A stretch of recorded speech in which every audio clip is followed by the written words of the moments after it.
kita bersama dengan Bapak Bambang Sadi dari PPL Bukit Kerman. Selamat siang Pak Bambang Sadi. Selamat siang. Gini Pak Sadi. Ada yang bisa dibantu Pak? Gini, masalah kelompok tani Pak Bambang Sadi. Gimana cara langkah awal pembuatan kelompok tani Pak Bambang? Terima kasih Pak Joner.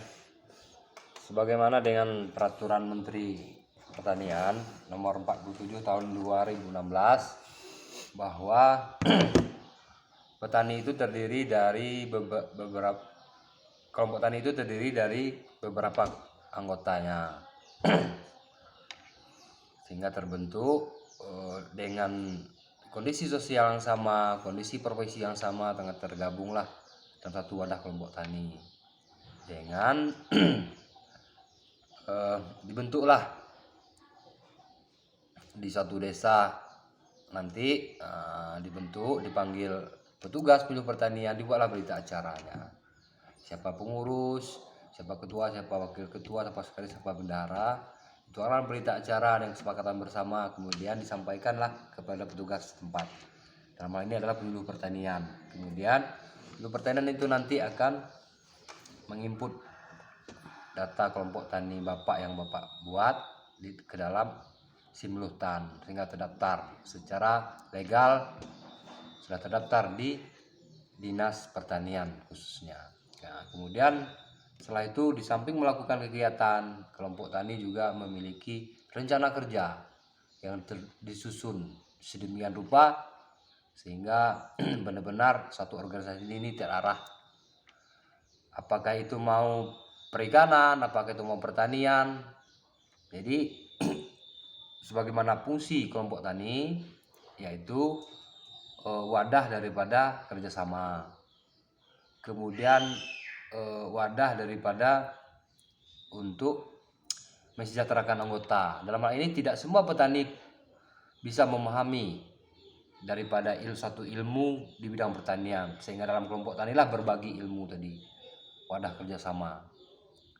Nah, kemudian di sosial, kelompok tani juga punya program sosial, apakah itu pengajian yang telah ditetapkan dalam rencana kerja itu.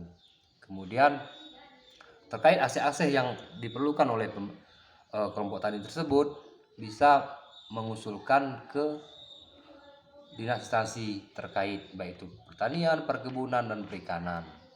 Kalau ada program di dinas leading sektor terkait, maka bisalah satu kelompok tani ini diakomodir. Itu salah satu akses dan keuntungan. Kemudian ditambah hari ini pupuk bersubsidi pemerintah tidak ada per individu, yang ada petani yang terdaftar di dalam kelompok tani yang telah terdaftar di Simluhtan, itu yang bisa mendapatkan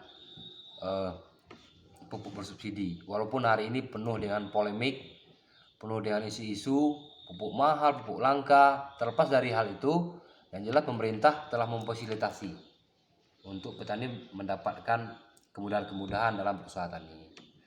Kemudian di leading sektor yang lain juga seperti itu Pak. Perikanan, perkebunan. Apa program di dinas perikanan? Restocking, kemudian kolam. Kalau ada program di situ, bisalah kelompok tani ini tadi mengajukan usulan untuk bagaimana bisa mendapatkan program ini. Begitu juga di perkebunan, pengadaan bibit kayu manis yang hari ini, apalagi kita di Kerinci, itu program unggulan daripada dinas pertanian, dinas perkebunan. Dalam hal ini dinas perkebunan Kabupaten Kerinci. Kemudian di situ juga ada kelas kelompok. Semakin tinggi kelas kelompok, semakin tinggi diakomodir oleh pemerintah.